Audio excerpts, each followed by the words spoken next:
प्रिय भैया बहनों, हम लोग कक्षा 12 पाठ 9 शासक और इतिवृत्त के बारे में पढ़ रहे हैं। जो मुगल दरबार के बारे में क्या क्या घटनाएं घटित होती है उसके बारे में इस पाठ में दिया गया है। तो इसमें जो ईसाई धर्म के प्रचारक, जेसुइट धर्म प्रचारक जो शिष्टमंडल अकबर के दरबार में जाते हैं और किस तरह उनका स्वागत किया जाता है, इस किताब के माध्यम से, चित्र के माध्यम से भी समझाया गया है। तो चित्र के माध्यम से देख रहे हैं कि जो भी वर्णन मुगल कालीन पुस्तकें लिखी गई हैं वो चित्रात्मक और लिखावट दोनों के रूप में इसमें वर्णित किया गया है। तो इसमें भी दिया गया है औपचारिक धर्म पर प्रश्न उठाना। जो अकबर का इबादत खाने थे उसमें विभिन्न प्रकार के विभिन्न धर्म के धर्मानुसारी आते थे, आपस में विचार विमर्श करते थे और अकबर जो बादशाह होता था उनसे प्रश्न किया करता था। जैसा कि इस किताब में भी दिया गया है, जेसुइट शिष्टमंडल के सदस्यों के प्रति अकबर ने जो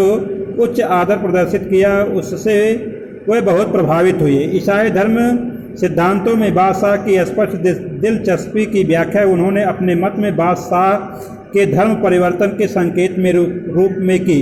तो अकबर ने हर धर्म को सम्मान करता था, चाहे ईसाई हो, चाहे हिंदू धर्म हो, चाहे जैन, बौद्ध, सभी धर्मों को ऐसा लगता था कि ये अकबर जो है हमारे धर्म को ही अपना लेगा। जिस तरह जेसुइट भी अपने व्याख्या अपनी पुस्तक में इस तरह का लिखता है कि अकबर जो है, जो बादशाह है, वो हमारे धर्म में दिलचस्पी दिखा रहा है, इसलिए हमारे धर्म को अपना सकता है, संकेत के रूप में की।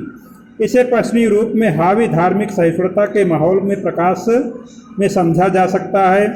मांसरेट ने टिप्पणी की कि राजा ने इस बात की बहुत कम परवाह की कि सभी को उसके धर्म के अनुपालन की अनुमति देकर उसने वास्तव में सबका तिरस्कार किया।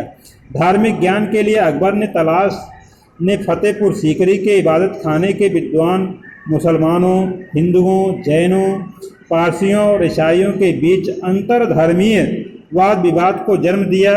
अकबर के धार्मिक विचार विभिन्न धर्मों व संप्रदायों के विद्वानों से प्रश्न पूछने और उनके धर्म सिद्धांत के बारे में जानकारी इकट्ठा करने से परिपक्व हुए। तो एक प्रकार से देखा जाए कि जो बादशाह थे, इबादत खाने की स्थापना की थी जहाँ पर सभी धर्म अनुयायी, सभी धर्म के मानने वाले, ईसाई धर्म, जैन धर्म, बौद्ध धर्म, हिंदू धर्म, सभी आकर के अपने में विचार विमर्श करते थे और बहस करते थे और उन धर्म के गूढ़ रहस्यों को अकबर जानने का प्रयास करता था। इस तरह इसमें चित्र के माध्यम से भी समझाया गया है। सभी अनुयायी देख रहे हैं कि चित्र के माध्यम से इधर ईसाई धर्म, इस्लाम धर्म, अन्य धर्मों के लोग बैठे हुए हैं और उनके बीच में अकबर जो बादशाह है वो सबसे प्रश्न कर रहा है। तो इनके विचारधाराओं को समझा और इसमें दिया भी गया है कि स्वकल्पित विभिन्न ग्राही रूप की ओर बढ़ा। तो जो केंद्रीय दैवी उपासना के स्वकल्पित भी विभिन्न दर्शन ग्राही के रूप में बढ़ा। हमने देखा कि अकबर और अबुल फजल ने प्रकाश के दर्शन का सृजन किया और राजा की छवि तथा राज्य की विचारधारा को आकर देने में इसका प्रयोग किया। इसमें दैवीय रूप से प्रेरित व्यक्ति का अपने लोगों पर सर्वोच्च प्रभुत्व तथा अपने शत्रुओं पर पूर्ण नियंत्रण होता था। तो एक प्रकार से कहा जाए कि अकबर ने जो सर्वधर्म भाव की अपनाया, जिससे उसका समाज में भी और मान सम्मान बढ़े, इसलिए अकबर ने सभी धर्मों को मान सम्मान के रूप में देखा।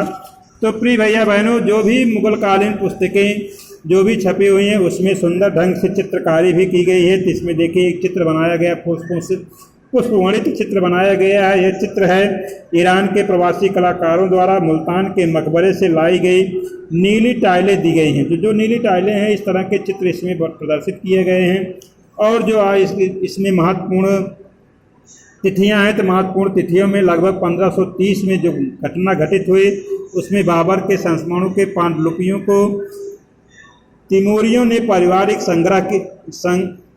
संग्रह बनाना, तुर्की भाषा में लिखे गए संस्मरण किसी तरह एक तूफान से बचा लिया गया। फिर कह रहे हैं 1587 ईस्वी में जो गुलबदन बेगम ने हुमायूंनामा लिखी, जिसमें हुमायूंनामा का लेखन शुरू किया, तो समय के कालखंड के बारे में हुमायूंनामा में उसका वर्णन किया। तो 1589 ईस्वी में बाबर के संस्मरण को बाबरनामा के रूप में फारसी में अनुवाद किया गया।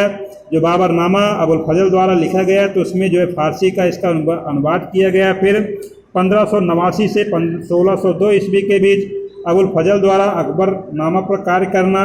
फिर 1605 से 1622 ईस्वी तक जहांगीर द्वारा जहांगीर नाम से अपने संस्मरण लिखवाना।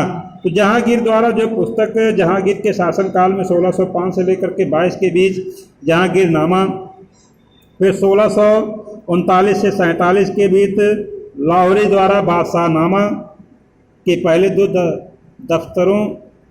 दफ्तरों का लेखन कार्य प्रारंभ किया गया, जो अकबरनामा के संस्करण जैसा लाहौरी शाहजहां द्वारा लिखा गया, शाहजहां द्वारा लिखवाया गया लाहौरी के द्वारा।